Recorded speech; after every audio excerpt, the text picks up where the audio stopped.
두 번째 날 겟세마네 동산에서 처절한 기도라는 제목으로 하나님 말씀 같이 나누겠습니다. 우리 하나님의 은혜와 평강과 긍휼하심이 우리 성도님 삶 가운데 함께하기를 주의 이름으로 축원드립니다. 아멘. 오늘 이제 겟세마네 동산에서의 이제 십자가에 돌아가시기 전에 처절한 기도, 마지막 이제 기도를 드리는 장면이 나옵니다.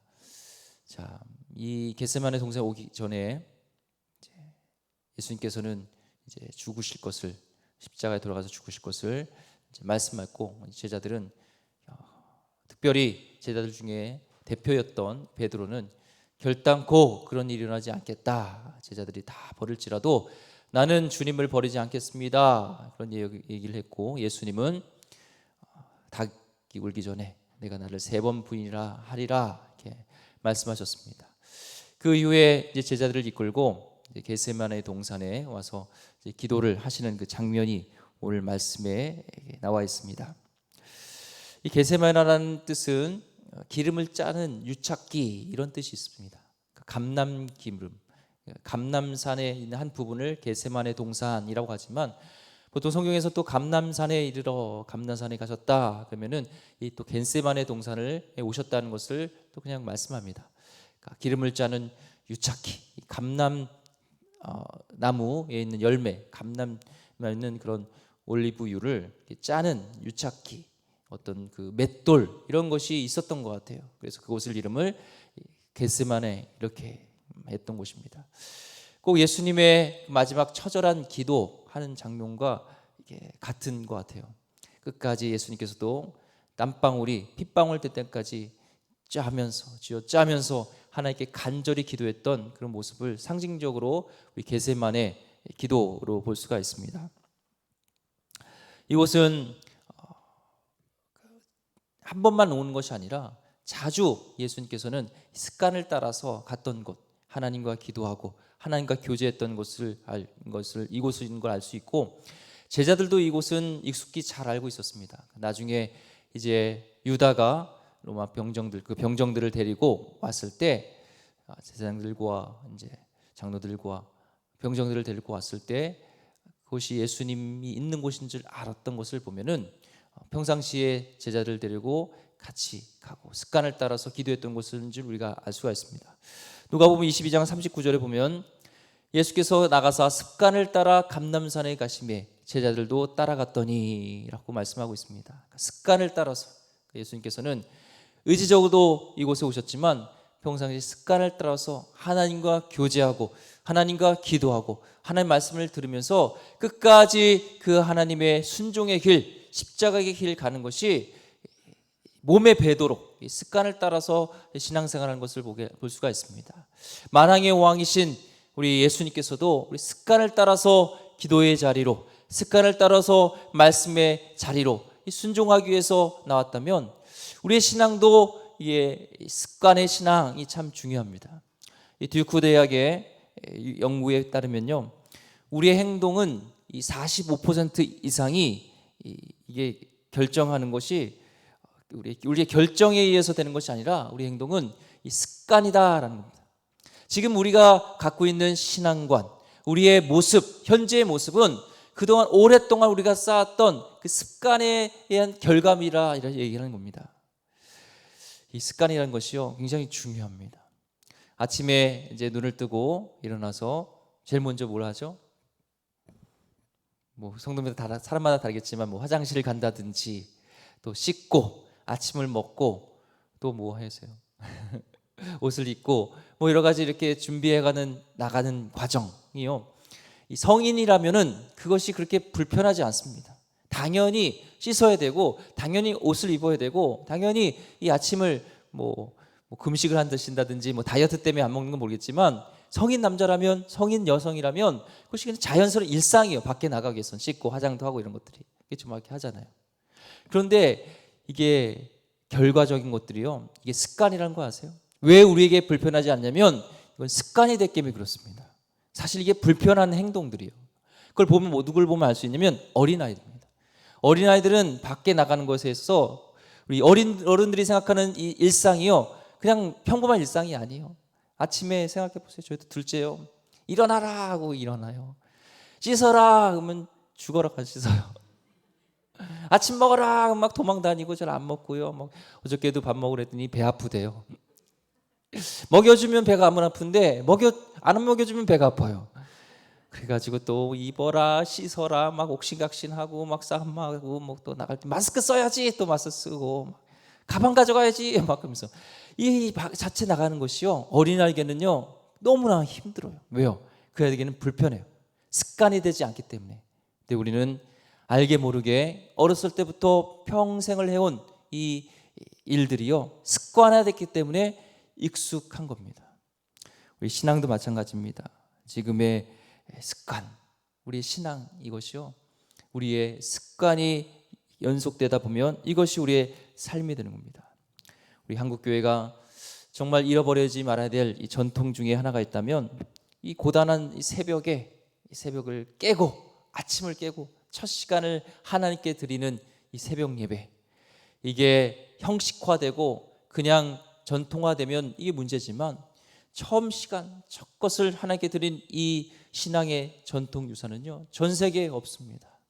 오늘 예수님께서 또 새벽 미명에 또 습관을 따라서 하나님과 교제하면서 그 습관을 따라서 결국에는 이 습관을 통하여서 순종의 자리로 가는 것처럼 이 습관이 되어진 것이 참 중요합니다. 우리 성님들 신앙의 거룩한 습관을 갖기를 소망합니다. 오늘 예수님께서는 이제 습관을 따라서 이제 마지막도 평상시에 기도하셨던 이 겟세마네 동산에서 기도를 하시는데요. 먼저 이제 제자들을 이끌고 가십니다. 32절에 보니까 그들이 겟세마네라는 곳에 이름에 예수께서 제자들에게 이르시되 내가 기도할 동안에 너희는 여기 앉아 있으라 하시고 제자들을 변화사에도 마찬가지지만 이 두 부분으로 나눴습니다. 일반적인 제자들은 이 겟세마네 동산에 이르러서 거기에서 그냥 밑에 이르게 하고 이제는 산 아래 머물게 하고 그 중에서 베드로, 야고보, 요한 이 셋을 뽑아가지고 이제 예수님께서 겟세마네 동산에서 기도하는 그곳까지 그 가까운 거리까지 이제 이끌입니다. 33절 34절 보겠습니다. 베드로와 야고보와 요한을 데리고 가실새 심히 놀라시며 슬퍼하사 말씀하시되 내 마음이 심히 고민하여 죽게 되었으니 너희는 여기 머물러 깨어 있으라 하시고 그 세 명을 가까운 이제 겟세마네 동산 안에까지 데려가신 것이고 보면은 가까운 곳에 돌 던져서 있는 지긋한 거리 가까운 곳에 예수님께서 기도하는 소리와 그 모습을 볼 수 있고 들을 수 있는 가까운 곳에까지 이 셋을 데리고 가요. 왜 예수님께서는 이 제자 중에서 이 세 명을 계속 더 변화산에도 그렇고 겟세마네 동산에서도 왜 마지막 그곳까지 데려가셨을까? 우리가 볼 때는 더 사랑했기 때문에 라고 생각할 수 있지만 그것도 맞아요. 이 셋은요 사실 더 문제예요. 요한만 봐도 이 별명이 보면 보아너게, 그게 보면 천둥의 자식, 우레의 자식이에요. 왜냐면은 이 사마리아 갈 때 복음을 받아들이지 않은 거면서 예수님 하늘에서 불을 내려서 저들을 다 멸하게 할까요? 이렇게 우레의 자식 이런 별명이 있었어요. 화가 막 하고 베드로도요 막 성격이 콕 하고 그랬습니다. 근데 하나님은 사랑이시니라 하면서 사랑의 요한으로 변했던 것은 이게 예수님의 사랑과 예수님의 끝까지 포기하지 않는 하나님의 사랑이었죠. 우리 문제예요. 우리요. 이들과 이들이 예수님이 함께하지 않으면 더 문제를 일으키기 때문에 물론 사랑으로 이들 같이 인도합니다. 그래서 같이 또한 기도해 주기를 원합니다. 마지막까지 기도의 자리로 이들을 초청하는 것이죠. 그런데 예수님께서는 오늘 말씀 보니까 심히 놀라고 슬펐다라고 있습니다. 심히 놀라시며 슬퍼했다. 왜 예수님께서는 심히 놀라고 슬퍼하셨을까? 이제 십자가를 져야 되는 이 상황 속에서 왜 심히 놀라고 슬퍼하셨을까요? 점점 조여오는 그 십자가의 끔찍한 형벌 때문에 놀라셨을까요? 예수님은 아셨어요. 오래전에 멜 깁슨이 감독을 한 패션 오브 크라이스트, 패션이라는 것이 열정이라는 뜻도 있지만 이 고난입니다. 여기도 영어 있죠. 패션 위키라고 고난 주간 하잖아요. 패션인 것이 열정도 있지만 고난이에요. 이 멜 깁슨이 만든 이 영화 패션 오브 크라이스트를 보면 그동안의 어떤 영화보다 예수님의 이 고통, 특히 십자가에서의 그런 처절한 그 찢기고 채찍 맞고 침뱉음 당하고 막 이런 피가 막 터지고 막 혈관에 막 그런 세밀한 부분까지 예수님의 그런 고난에 대해서 정말 자세히 설명한 영화 지금까지 없었습니다. 참 그걸 보면서 많은 은혜도 되고 많은 가슴 아픈 그런 것도 우리가 경험했지만, 우리가 자칫 잘못하면 예수님께서 십자가에서 이 고난당하시는 진짜 의미를 잘못하면은 잃어버릴 수 있어요. 예수님의 고난 분명 중요합니다. 하지만 성경을 잘 보면요, 성경을 우리가 잘 읽다 보면은 그것이 포커스가 아니라는 것을 알 수가 있어요. 오늘도 심히 슬퍼하고 보면은 오늘 33절에 그렇죠? 슬퍼하는 것, 정말 놀라시며 슬퍼하셨던 그 이유는 육체의 고난과 이 수모가 아닙니다. 진짜 왜 슬퍼하였을까? 왜 고통 속에 죽을 만큼 힘드셨을까? 그 이유가 무엇일까요? 33절 35절 말씀에 보면요, 말씀하시되 내 마음이 심히 고민하여 죽게 되었으니 너희는 여기 머물러 깨어 있으라 하시고 조금 나아가서 땅에 엎드려 될 수 있는 대로 이때가 자기에게로 지나가기를 구하여. 조금 나아가서 그 세 명을 놔두고 조금 나갔다는 것은 이제 가까운 거리입니다. 34절 35절에도 내 마음이 심히 고민하여서 죽게 되었다라는 것은 십자가의 그 아픔이 아닙니다. 36절에 이르시되 아빠 아버지여 아버지께는 모든 것이 가능하오니 이 잔을 내게서 옮기시옵소서. 그러나 나의 원대로 마시옵고 아버지의 원대로 하옵소서 하시고, 더 구체적으로 우리가 알 수 있는 것은 오늘 아빠 아버지요, 오늘 이 순간에 마지막 심히 정말 힘들어서 고민되어서 죽게 될 정도로 이 심정 속에서 하나님께 왜 아빠라고 부를까요? 아빠는 아람어입니다. 우리가 아버지를 친근하게 부르는 것처럼 똑같이 발음이 똑같아요. 아빠라고 부릅니다. 왜 하나님을 아빠 부르면서 모든 것이 하나님은 아버지는 가능합니다. 아빠는 가능하면 이 잔을 내게서 옮겨달라고 왜 했을까요? 왜 그랬을까요? 지금까지 이 아빠 하나님과 예수님은요, 한 번도 이 떨어짐, 분리, 버림당함, 등 버림당한 이런 일이 한 번도 없었어요. 그런데 이제는 하나님 완전한 공의, 죄의 대가는 사망, 같이 있을 수 없는 우리의 모든 인류를 대신하여서 그 모든 죄를 다 뒤집어 쓰고 반드시 죽어야 되는 그 상황에서는 공의로우신 우리 하나님도 등을 돌려야 되는 그 상황 속에서 우리 예수님은 너무나 그게 힘든 겁니다. 우리 아이들도 마찬가지예요. 유착기가 있을 때 그 시절에는 어머니와 아버지가 한시라도 시선에서 떨어지면요 자지러집니다. 아빠, 엄마 그러잖아요. 지금 예수님은 아빠 하면서 마지막 처절함, 그 분리된 등 버려짐 당한 이것이 예수님은 심히 너무나 죽을 만큼 힘들었을 겁니다. 그런데 우리 하나님은 참 공의를 이루시기 위해서, 그렇지만 우린 반드시 죽어야 되는데 우리를 대신할 대속물이 없어요. 완전하신 우리 하나님이신 예수님, 그분께서 우리를 위하여서, 나의 죄를 위하여서 이제 십자가에 죽어야 되는 하나님의 놀라운 사랑, 도저히 이해할 수 없는 사랑, 그렇게 버림받 자식을 버리기까지 죽기까지 사랑하시는 하나님의 사랑이요, 우리는 다 이해할 수 없습니다.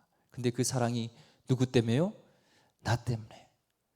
이것이 우리의 정말로 믿어지고 이것이 오늘 우리 가슴 깊이 심겨진다면요, 우리는 오늘도 처절한 이 세상 속에서, 싸움 속에서 우겨싸움을 당할지라도요, 우리는 다시 자존감과 다시 한번 소망과 희망을 가지고 일어날 수 있는 것이요, 이 처절한 십자가의 사건입니다.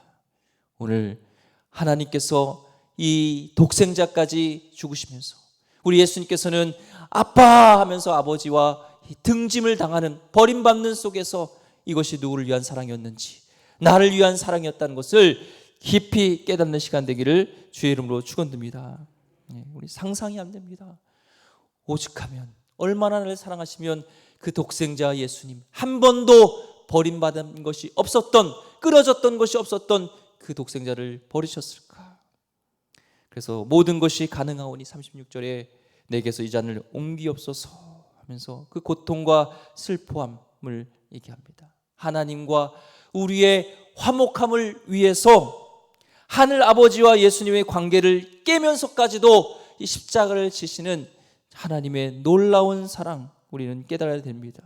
그런데요, 우리는 하나님이 우리 삶의 부재되어도, 예수님은 그 한순간도 하나님이 부재되어지는 것을 너무나 심히 죽을 만큼 고통스러운데, 우리는 오늘 우리가 깨달을 것은 하나님이 우리 삶 가운데 부재한데도, 아니 부재한지도 모르고 사사기의 고백처럼 각자 자기의 소견대로 옳은 대로 살아가는 그런 삶을 사면서도 우리는 깨닫지 못하고, 그것이 진정 가슴을 치면서 가슴을 찢으며 회개해야 될 그것을 모르는 우리의 모습이 우리의 지금의 모습이라는 것입니다. 오늘 예수님께서는 한순간도 하나님과의 부재를 가장 고통스러웠던 것처럼, 우리가 진짜 슬퍼해야 될 것은 주여 아빠 부르는데 내 안에 감격이 없고 하나님의 사랑이 느껴지지 못한다면, 우리는 이 고난주간을 통하여서 다시 한번 주님의 사랑을 회복하고 주님과의 끊어졌던 관계를 회복해야 될 줄 믿습니다. 이제 예수께서는 이런 처절한 기도를 하시고 제자들에게 왔는데요, 놀라운 풍경을 만나게 됩니다. 37절에 돌아오사 제자들이 자는 것을 보시고 베드로에게 말씀하시되 시몬아 자느냐, 내가 한 시간도 깨어 있을 수 없더냐. 지금 베드로 반석이었던, 주는 그리스도시요 살아계신 하나님의 아들이시니라, 이 고백 위에 내가 교회를 세우겠다 했던 이 반석이었던 뜻이었던 베드로가 이제는 오늘 예수께서는 시몬이라고 합니다. 시몬은 옛날 그 갈릴리 거기에서 호수에서 낚시 그 고기 잡던 그 부름받기 전에 이름이 시몬입니다. 그 모습으로 다시 부르면서 시몬아 내가 한시도 깨울 수 없으냐, 한 시간도 기도할 수 없느냐, 이렇게 말씀합니다. 예수님과 지금 아까 얘기했죠, 돌을 던질 만큼 조금 더 앞에 나가셨으니까 얼마나 가까운 거리에 있겠어요. 예수님은 지금 처절하게 아빠 아버지여 하면서 이 십자가 속에서의 죽어야 될 하나님과의 분리를 위해서, 분리 때문에 슬퍼하고 고통스럽게 땀방울이 핏방울 때처럼 처절하게 기도를 하고 있는데, 이 제자들 특히 베드로 이렇게 자고 있습니다. 이 모습이 우리의 모습이 아닌지 우리는 돌아봐야 돼요. 예수님의 진정 지금 어떤 길을 가는지를 알았다면 지금 제자들, 이 베드로는 그렇지 않겠죠. 부모들 간에, 부모 중에 자식이 내일 죽게 되어 있어요. 그 문제를 해결하지 않으면 죽게 되었어요. 그런데 야, 나 너무 피곤하다, 야, 그 문제는 내일 해야 하고 오늘 날 자야 되겠다, 이런 부모가 어디 있겠습니까? 지금 3년 동안 쫓아냈던 제자, 호언장담했던 다른 사람들 다 버릴지라도 나는 주님을 버리지 않겠나이다 했던 이 베드로조차도 예수님의 뜻을 알지 못하고 지금 잠들어 버렸는, 죽어 있는 영혼들을 보게 됩니다. 우리는 아무리 이 베드로가 고백했던 그 호언장담했던 그 고백은 진짜였을 거예요. 가짜로 그러지는 않았겠어요. 자기의 열정으로, 자기의 어떤 마음으로, 의지로 하게 하려고 했지만 결국에는 잠들어 버리는, 나중에는 이 기도의 자리가 실패되는 것은 사명의 자리도 실패되어지고 뿔뿔이 흩어져 버리고 도망가 버리는, 십자가를 지지 못하고 도망가 버리는 이 모습을 보게 됩니다. 기도의 실패는 사명의 실패로, 기도의 성공은 사명의 성공. 예수님께서는 그렇게 처절한 기도를 하면서 결국에는 나의 원대로 마옵시고 아버지의 원대로 하게 달라는 끝까지 순종의 자리로 가는 것을 보게 됩니다. 우리가 하나님의 뜻을 따라 끝까지 갈 수 있는 길은요, 습관을 따라 기도의 자리로, 하나님과 교제하는 자리로, 예배의 자리로 나가야 될 줄 믿습니다. 이제 42절에 그런데요, 우리가 은혜되는 말씀이 있어요. 일어나라 함께 가자, 보라 나를 파는 자가 가까이 왔느니라. 일어나라 함께 가자. 저 같으면요, 이런 제자들, 지금 처절한 이 고통 속에 있는 이 앞에서 자고 있는 이 제자를 볼 때, 야 됐다, 야 그냥 넌 있어라, 나 혼자 가겠다 하겠는데, 우리 예수님은요 끝까지 그것을, 이 제자들을요 포기하지 않으시고 이를 잡아주시고 함께 가자라고 말씀하고 있습니다. 성령께서 임하신 후에, 부활 이후에 성령이 임하신 후에요, 이 사도행전을 기록하고 또 사도행전의 놀라운 역사를 쓰게 되는 것은 바로 이 지금 예수님께서 기도할 때 잠들어 있던 이 제자를 통해서 예수님께서는 일들을 감당하게 하세요. 실패의 자리였던 이 제자들을 끝까지 품어주시는 예수님의 사랑. 결국에는 이 베드로는요, 십자가에서 내가 어떻게 예수님과 같이 십자가에서 똑같이 죽겠습니까 하면서 거꾸로 십자가에서 죽게 되는 그 순교를 하게 되고요, 이 사도 요한 빼고는 다 순교합니다. 제가 예전에 인도의 챗나이라는 곳에 갔는데요, 거기에 이 도마가 와서 거기가 땅끝인지 알고 예수님 마지막 명령했던 땅끝이로 증인이 되는 그 말씀을 지키기 위해서 그 인도까지 와서, 챗나이까지 와서 거기서 창에 찔려서 순교한 그 자리가 있습니다. 지금은 예수님의 걸음을 따라오지 못하지만 주님의 이런 제자들을 데리고 일어나라, 함께 가자 말씀하십니다. 오늘도 실패하고 낭망하며 정말 예수님의 뜻을 모른 채 영적으로 죽어있는 우리 자신에게, 또한 저에게, 옥준아 함께 가자, 내가 너를 붙들 거야, 내가 너를 포기하지 않아, 한 번도 너를 포기한 적 없어, 십자가에서 하나님께서는 그 독생자 예수님과 분리되기까지 우리를 사랑하시는 그 사랑으로 우리를 부르십니다. 오늘 다시 한번 주님을 붙들고, 기도의 실패는 사명의 실패로 갑니다.